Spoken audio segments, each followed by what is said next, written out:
نحمده ونصلي على رسوله الكريم اما بعد فاعوذ بالله من الشيطان الرجيم بسم الله الرحمن الرحيم رب اشرح لي صدري ويسر لي امري واحلل عقدة من لساني يفقهوا قولي۔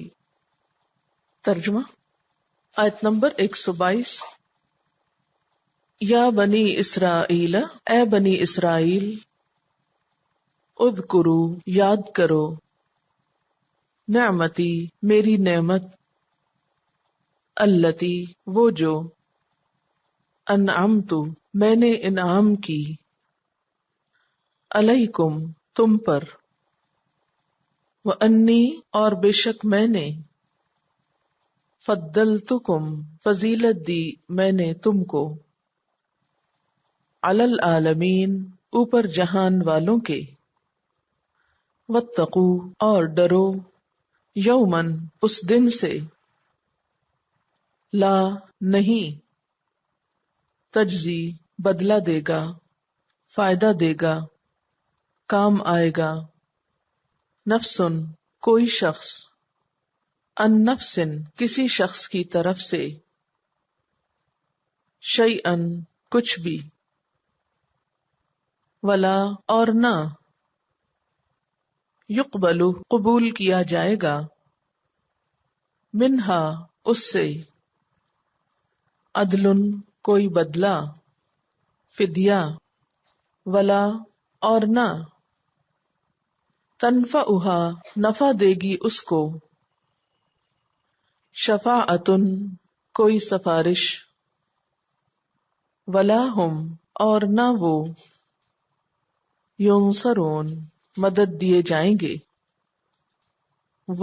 اور اذ جب، ابتلا آزمائش کی، ابراہیم ابراہیم علیہ السلام کی، ربہ اس کے رب نے، بکلمات ساتھ چند کلمات کے، فاتمہن تو اس نے پورا کر دیا ان کو، قال فرمایا، انی بے شک میں، جاعلک بنانے والا ہوں تجھ کو، للناسی لوگوں کے لیے، اماما امام، رہنما، قال کہا، ومن ذریتی اور میری اولاد میں سے، قال فرمایا، لا ینال نہ پہنچے گا، نہ پائے گا، عہدی میرا عہد،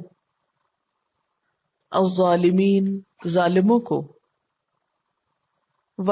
اور اذ جب، جعلنا بنایا ہم نے، البیت اس گھر کو، مثابتن لوٹنے کی جگہ، للناسی لوگوں کے لیے، وامنا اور امن کی جگہ، واتخذوا اور بنا لو، من مقام ابراہیم مقام ابراہیم کو، مصلی جائے نماز، وعہدنا اور عہد لیا ہم نے، الی ابراہیم طرف ابراہیم علیہ السلام کے، واسماعیل اور اسماعیل علیہ السلام کے، ان کہ، طہرا دونوں پاک رکھو، بیتیا میرے گھر کو، للطائفین طواف کرنے والوں کے لیے، والعاکفین اور اعتکاف کرنے والوں کے لیے، والرکع اور رکوع کرنے والوں کے لیے، السجود سجدہ کرنے والوں کے لیے۔ الفاظ کی وضاحت۔ یا بنی اسرائیل، اے بنی اسرائیل، اذکروا نعمتی میری نعمت کو یاد کرو، التی انعمت علیکم وہ نعمت جو میں نے تم پر انعام کی تھی، وانی فضلتکم علی العالمین اور یہ کہ میں نے تمہیں دنیا کی تمام قوموں پر فضیلت دی تھی، واتقوا یوما اور ڈرو اس دن سے لا تجزی نفس عن نفس شیئا، جب کوئی کسی کے ذرا کام نہ آئے گا، کوئی شخص کسی شخص کی طرف سے کچھ بھی فائدہ نہ دے گا، ولا يقبل منها عدل، اور نہ کسی سے فدیہ قبول کیا جائے گا، ولا تنفعها شفاعت، اور نہ کوئی سفارش ہی آدمی کو فائدہ دے گی، ولا هم ينصرون، اور نہ وہ مدد کیے جائیں گے۔ وَإِذِ ابْتَلَىٰ، اور جب آزمائش کی، ابتلا کا لفظ جو ہے یہ بلا سے ہے، اس کا روٹ ہے بے لام واو، آزمانا، جانچنا۔ ابراہیم علیہ السلام نے، ابراہیم علیہ السلام کا نام تورات میں ابرام ہے یا ابراہم۔ آپ کی ولادت 2160 قبل مسیح ہوئی۔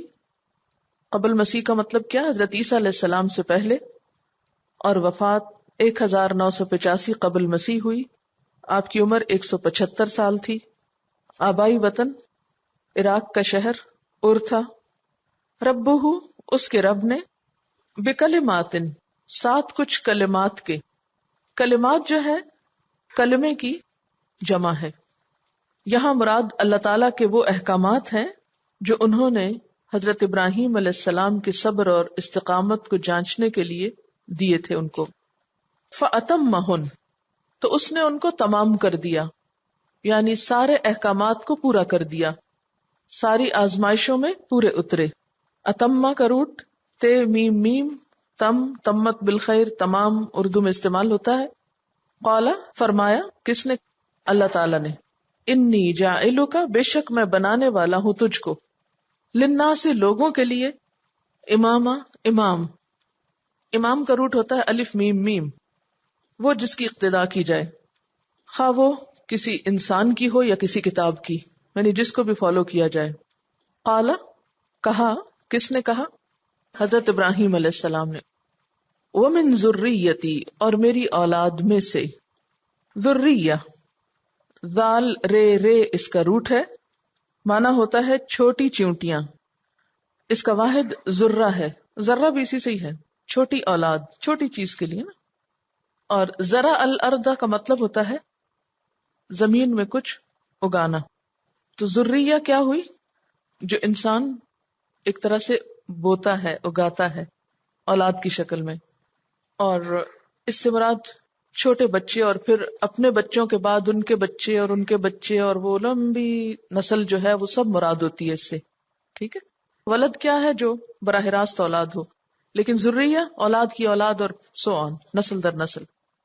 قالا، فرمایا، لا ینالو، نہ پائے گا، نالا ینالو، نیل کا مطلب ہوتا ہے اس چیز کو پانا جس کی انسان خواہش رکھتا ہو، تو نہ پائے گا یا نہ پہنچے گا عہدی، میرا عہد۔ کون سا عہد؟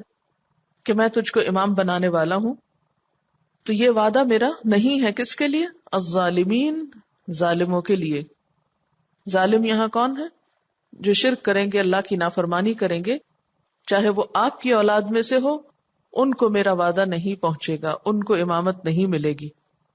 وَإِذْ جَعَلْنَا، اور جب بنایا ہم نے، البیتا، گھر کو، یہ کون سا گھر ہے یہاں؟ خانہ کعبہ، مثابۃ للناس، لوگوں کے بار بار پلٹ کر آنے کی جگہ۔ مثابہ کا لفظ ثوب سے ہے، فے واو بے، کسی چیز کا اپنی اصلی حالت کی طرف لوٹنا۔ کنویں کے منہ پر پانی پینے کے لیے جو جگہ بنائی جاتی ہے اسے ثوب کہتے ہیں۔ یہاں مراد ہے مرکز، جس سے سب لوگ وابستہ ہوں، پلٹ پلٹ کر اس کی طرف آئیں۔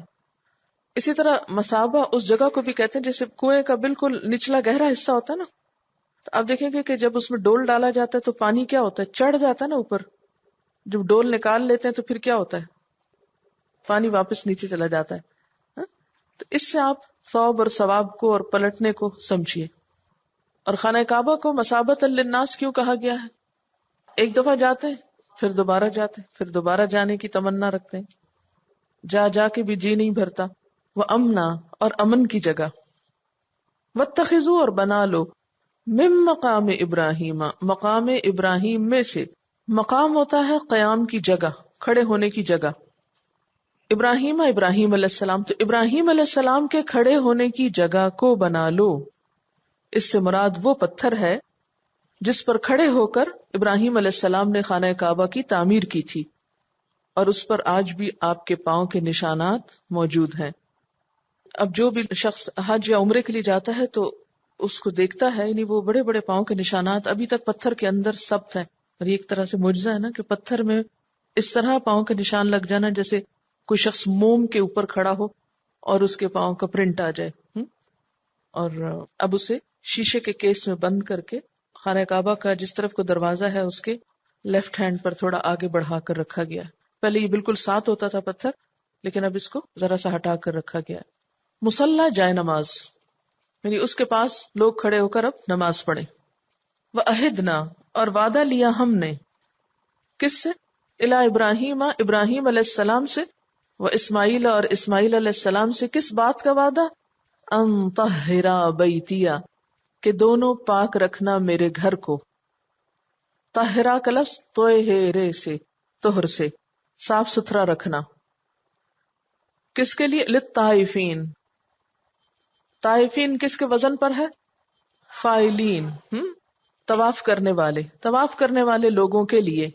والعاکفین، اور اعتکاف کرنے والوں کے لیے۔ این کا فے اس کا روٹ ہے، دوسری چیزوں سے ہٹ کر ایک خاص چیز کو پکڑ لینا، یعنی دوسری چیزوں سے بے نیاز ہو کر ایک مخصوص چیز کے ساتھ جم جانا۔ ہر چیز سے کٹ کر انسان جب گوشہ نشین ہو کر ایک خاص جگہ کو پکڑ کے وہاں اللہ تعالیٰ کی عبادت کرتا ہے تو اس کا نام اعتکاف ہوتا ہے، جم کے عبادت کرنا۔ والرکع، راکع کی جمع ہے، السجود ساجد کی جمع ہے، رکوع کرنے والے اور سجدہ کرنے والے۔ اعوذ باللہ من الشیطان الرجیم، بسم اللہ الرحمن الرحیم۔ یا بنی اسرائیل اذکروا نعمتی التی انعمت علیکم وانی فضلتکم علی العالمین۔ اے بنی اسرائیل، یاد کرو میری وہ نعمت جس سے میں نے تمہیں نوازا تھا، اور یہ کہ میں نے دنیا کی تمام قوموں پر تمہیں فضیلت عطا کی تھی۔ یہ مضمون پیچھے بھی گزر چکا ہے جب ابتدا میں بنی اسرائیل کو خطاب کیا گیا تھا، اور پھر مسلسل 10 رکوعات میں بنی اسرائیل سے خطاب رہا اور ان کو سمجھایا گیا، اور اس سمجھانے کے بعد آخر میں ایک بار پھر ان کو دوبارہ ان کا نام لے کر مزید تاکید کی جا رہی ہے کہ میری نعمت کو یاد کرو۔ کسی بھی انسان کی اصلاح یا کسی بھی قوم کی اصلاح اسی وقت ہو سکتی ہے جب وہ اپنے اوپر اللہ تعالیٰ کے انعامات اور احسانات کو یاد کرے، پھر دلوں میں جذبہ شکر پیدا ہوتا ہے، اور پھر اللہ تعالیٰ کی طرف رجوع کی کیفیت پیدا ہوتی ہے، پھر اس کی بات ماننے کو دل چاہتا ہے، پھر اس کے آگے انسان جھک جاتا ہے۔ اور اصلاح کے لیے دوسرا نقطہ، واتقوا یوما لا تجزی نفس عن نفس شیئا، آخرت کا فکر۔ اس دن سے ڈرو، اس دن کی سختیوں اور مصیبتوں سے بچنے کی فکر کرو جس دن کوئی شخص کسی کے کچھ کام نہ آئے گا۔ ولا يقبل منها عدل، نہ کسی سے کوئی فدیہ قبول کیا جائے گا۔ ولا تنفعها شفاعۃ، نہ کوئی سفارش فائدہ دے گی۔ ولا هم ينصرون، نہ کہیں سے مدد آئے گی۔ تو گویا انسان کی اصلاح کے لیے 2 بنیادی نکات ہیں۔ نمبر 1 اللہ کی نعمتوں کو یاد کرنا، اور نمبر 2 آخرت کی فکر کرنا۔ اسی لیے من آمن باللہ والیوم الآخر کی بات آتی ہے بار بار، کہ اللہ پر ایمان، اس کی معرفت، اس کی عظمت اور اس کی نعمتوں کا احساس دل میں ہونا، اور دوسری طرف اپنے انجام کی فکر کرنا۔ تو یہاں پھر ان کو بہترین طریقے سے سمجھایا جا رہا ہے۔ ان کے اندر خرابی کیا پیدا ہو چکی تھی کہ یہ اللہ تعالیٰ کی نعمتوں کی قدر نہیں کرتے تھے۔ دوسری خرابی یہ تھی کہ یہ خود پسندی اور تکبر میں مبتلا ہو چکے تھے۔ اللہ کی نعمتوں کا شکر ادا کرنے کی بجائے انہوں نے اللہ تعالیٰ کی نعمتوں اور انعامات کو ایک دوسرے مطلب میں لیا کہ ہم چونکہ بہت چوزن پیپل ہیں، بہت لاڈلے ہیں اللہ کے، اس لیے وہ ہم پر انعامات کی بارش کرتا چلا جا رہا ہے، اس لیے ہمیں کچھ کرنے کی ضرورت نہیں. انہیں جو فضیلت دی گئی اس سے انہوں نے غلط مطلب لیا اور اپنے عمل میں اصلاح کی بجائے بگاڑ کا راستہ اختیار کیا. ان کے بگاڑ کی ایک بہت بڑی وجہ یہ تھی کہ ان کے اندر عقیدہ آخرت کے بارے میں بہت غلط فہمیاں پیدا ہو چکی تھی. وہ سمجھتے تھے چونکہ ہم بڑوں کی اولاد ہیں، پیغمبروں کی اولاد ہیں، ہم میں ہزاروں نبی بھیجے گئے، لہٰذا قیامت کے دن بھی وہ ہمیں چھڑا لیں گے، وہ بچا لیں گے. تو بتایا گیا نہیں، کوئی بھی نہیں چھڑا سکتا، کوئی کام نہیں آ سکتا، ان کی سفارش تمہیں فائدہ نہ دے گی اور کہیں سے بھی تمہیں کوئی مدد نہ ملے گی. پھر اسی طرح ان کو سمجھانے کے بعد اللہ تعالیٰ نے حضرت ابراہیم علیہ السلام کا ذکر کیا، اور انہیں یہ احساس دلانا بھی مقصود تھا کہ دیکھو تمہارے بگاڑ کی وجہ سے تم سے امامت لی جا رہی ہے، اور ابراہیم علیہ السلام کی اطاعت کی وجہ سے انہیں دنیا بھر کا امام بنایا گیا تھا. اللہ تعالی کے سامنے ایک شخص بہت بڑی قیمت رکھتا ہے، بہت قیمتی ہے، جس کے اندر اطاعت ہو، فرما برداری ہو، عاجزی ہو. اور ایک پوری امت اگر تکبر کا شکار ہے، عمل سے دور ہے، تو اس کی کوئی قدر و قیمت نہیں. یعنی ایک پوری امت کو معزول کیا جا رہا ہے منصب فضیلت سے، ان کے عمل کی خرابی کی وجہ سے. لیکن جس کی وہ اولاد تھے یعنی حضرت ابراہیم علیہ السلام، انہیں یہ امامت کس وجہ سے ملی، ان کی بڑائی کس وجہ سے ہوئی کہ انہوں نے اپنے رب کی ہر بات مانی. تو فرمایا وَإِذِ ابْتَلَىٰ إِبْرَاهِيمَ رَبُّهُ بِكَلِمَاتٍ، جب آزمائش کی ابراہیم علیہ السلام کی اس کے رب نے ساتھ چند کلمات کے، چند باتوں کے. یہ باتیں کیا تھیں؟ ایک تو اس سے مراد وہ آزمائشیں ہیں جو ان پر زندگی میں وقتاً فوقتاً آئیں، کیونکہ آزمائش کی بات آ رہی ہے نا. وہ کیا تھیں؟ سب سے پہلی بات تو یہ کہ وہ ایک ایسے ماحول میں پیدا ہوئے تھے جہاں ہر طرف بت پرستی اور شرک کا اندھیرا تھا.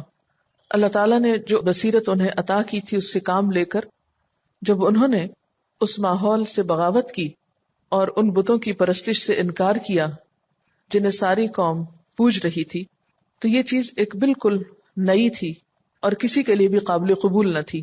اس پر ساری قوم تو بطور عام آپ کی مخالف ہوئی، لیکن آپ کے گھر والے بھی اور خاص طور پر آپ کے والد آپ کے خلاف ہو گئے، اور انہوں نے بہت ہی شدید قسم کا ریئیکشن شو کیا اور کہا کہ میں تمہیں سنگسار کر دوں گا اور تم یہاں سے نکل جاؤ. پھر اس کے بعد جب انہوں نے اپنی قوم کے پوجے جانے والے بت توڑے تو انہیں آگ میں پھینکا گیا. کہا جاتا ہے کہ جب وہ آگ میں پھینکے جا رہے تھے تو لکڑیاں چن کر لانے والوں میں خود ان کا باپ بھی شامل تھا. تو آپ سوچیے کہ کسی بھی شخص کے لیے کتنی بڑی آزمائش ہو سکتی ہے کہ ماں باپ جن سے انسان ہمیشہ محبت کی، پیار کی، شفقت کی اور پروٹیکشن کی توقع رکھتا ہے، وہ دشمنوں کے ساتھ مل کر اتنی بڑی سزا دینے کے لیے تیار ہو جائے. عموماً ایسا ہوتا ہے نا کہ جب ساری دنیا مخالفت کرتی تو ماں باپ پروٹیکشن دیتے ہیں. تو یہاں حال کیا ہے کہ ماں باپ کی پروٹیکشن سے بھی محروم ہو گئے. بہت بڑی آزمائش تھی، یعنی ایک جذباتی آزمائش بھی تھی. لیکن اس کے باوجود انہوں نے اپنے اصول کو نہیں چھوڑا کہ والدین ناراض ہوتے ہیں اس لیے چلو اب تو مان جاؤ اور بتوں کو خدا مان لو، تو نہیں. پھر اسی طرح انہیں اپنی قوم چھوڑنی پڑی، اپنا علاقہ چھوڑنا پڑا، گھر چھوڑنا پڑا، اور یہ سب چیزیں انہوں نے بخوشی برداشت کی. پھر انہیں شام کے علاقے سے مکہ کی طرف آنے کا حکم ہوا. اپنے بیٹے اسماعیل علیہ السلام اور اپنی بیوی ہاجرہ کے ساتھ مکہ کی بے آب و گیاہ وادی میں آئے. حکم ہوا کہ ان کو چھوڑ کر واپس چلے جاؤ. وہ بچہ جو بڑھاپے کی عمر میں ملا تھا اس کو اپنے سے الگ کرنا اور اپنی بیوی کو الگ کرنا یہ کچھ آسان کام نہ تھا، لیکن اللہ تعالیٰ کا حکم پاتے ہی انہوں نے ان کو وہیں چھوڑا اور واپس آ گئے. پھر جب کئی سال کے بعد دوبارہ وہاں پر گئے اور بچہ بڑا ہو چکا تھا تو حکم ہوا کہ تم اس کو قربان کر دو، اس کے گلے پہ چھری پھیر دو. تو اولاد کی آزمائش میں ڈالے گئے. بہرحال ہم دیکھتے ہیں کہ ابراہیم علیہ السلام نے ہر وہ چیز جس سے انسان محبت کرتے ہیں ان سب چیزوں کو اللہ کی راہ میں قربان کیا. بچپن میں ماں باپ کی محبت چاہیے ہوتی، اسے قربان کیا. جوانی میں اپنی ذات سے بڑی محبت ہو جاتی تو آگ میں پھینکے جانے کو گوارا کیا، اپنے آپ قربان کیا۔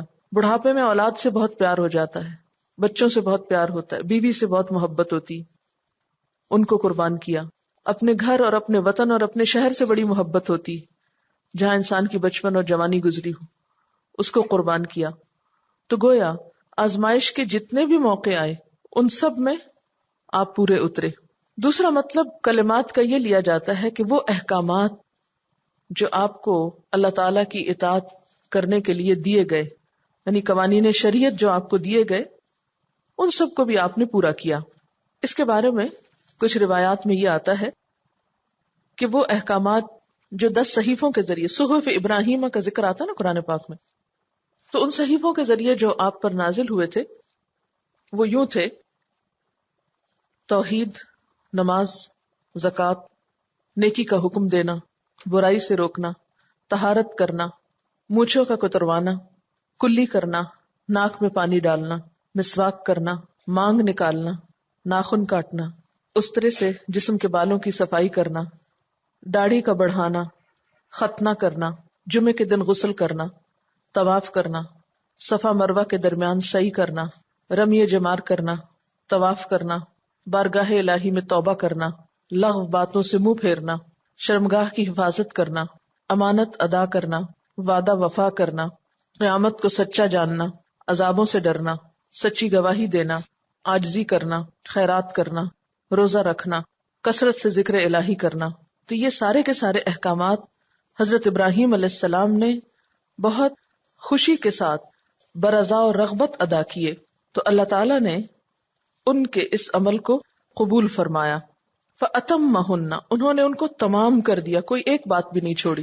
ہمارا حال تو یہ ہے نا کہ کچھ باتیں مان لیتے ہیں، کچھ چھوڑ دیتے ہیں، جو دل چاہتا ہے مان لیتے ہیں، جو دل نہیں چاہتا وہ چھوڑ دیتے ہیں۔ لیکن ابراہیم علیہ السلام نے اتمہن، سب کی سب پوری کی، جیسے حکم ملا تھا ویسے ہی کیا۔ تو گویا کلمات سے 2 چیزیں مراد، ایک تو آزمائش ہے اور دوسرے احکامات۔ قال، فرمایا، کس نے؟ اللہ تعالیٰ نے، انی جاعلک للناس اماما، بے شک میں تجھے سارے لوگوں کا امام بنانے والا۔ اور اس وقت ہم دیکھتے ہیں کہ دنیا میں الہامی مذاہب کے جتنے بھی ماننے والے ہیں، خواہ یہودی ہوں، عیسائی ہوں یا مسلمان ہوں، وہ سارے کے سارے ابراہیم علیہ السلام پر متفق ہیں۔ تو یہاں امامت کا مطلب یہی ہے کہ سب ان کو ایک محترم اور بڑی شخصیت مانتے ہیں۔ قالا، اس موقع پر حضرت ابراہیم علیہ السلام کہتے ہیں، وَمِن ذُرِّيَّتِي، اور میرے بچے۔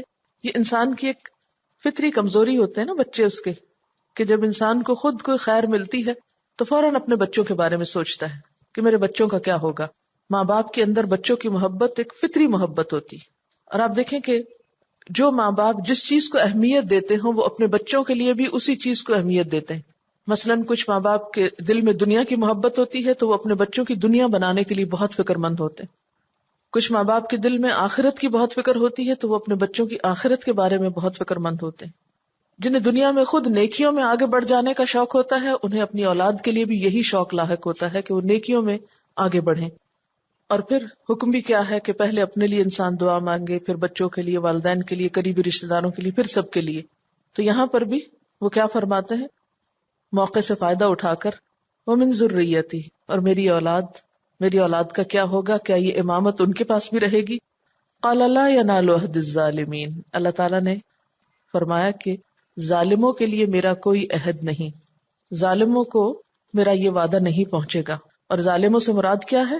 کہ جو لوگ ان احکامات کی پیروی نہیں کریں گے جو آپ کو دیے گئے، کیونکہ آپ کو آپ کے عمل کی وجہ سے، احکامات کی پیروی کی وجہ سے، آزمائشوں میں پورا اترنے کی وجہ سے امامت ملی تھی، اللہ تعالیٰ کا قرب نصیب ہوا تھا، اللہ تعالیٰ نے ان کو اپنا دوست کہا تھا۔ تو جو لوگ ان احکامات سے منہ موڑیں گے، ظالم جو ہوں گے، ان کو میرا وعدہ نہیں پہنچے گا۔ تو اس سے کیا پتہ چلتا ہے کہ اللہ تعالیٰ کے ہاں کسی شخص کی بڑائی کے لیے یہ بات کافی نہیں کہ وہ کسی کا رشتہ دار ہے، بلکہ اس کے لیے ضروری ہے کہ وہ عمل میں بھی اسی طرح جلدی کرے جس طرح اللہ کے پسندیدہ بندوں نے کی۔ صحیح مسلم میں ایک حدیث آتی ہے، من بطأ بہ عملہ لم یسرع بہ حسبہ، کہ جس کے عمل نے اس کو پیچھے کر دیا، اس کا حسب نسب اس کو آگے نہیں کر سکتا، آگے نہیں بڑھا سکتا۔ یعنی اگر کوئی شخص خود عمل کرنے والا نہیں ہے تو اس کا حسب نسب اس کو آگے نہیں بڑھا سکتا، یعنی اس کے لیے کسی بڑے خاندان سے ہونا کافی نہیں ہوگا. ہاں اگر بڑے خاندان سے بھی ہے اور عمل بھی اچھا ہے تو پھر تو خود بخود عزت زیادہ ہوگی کہ دوہری خوبی مل گئی نا.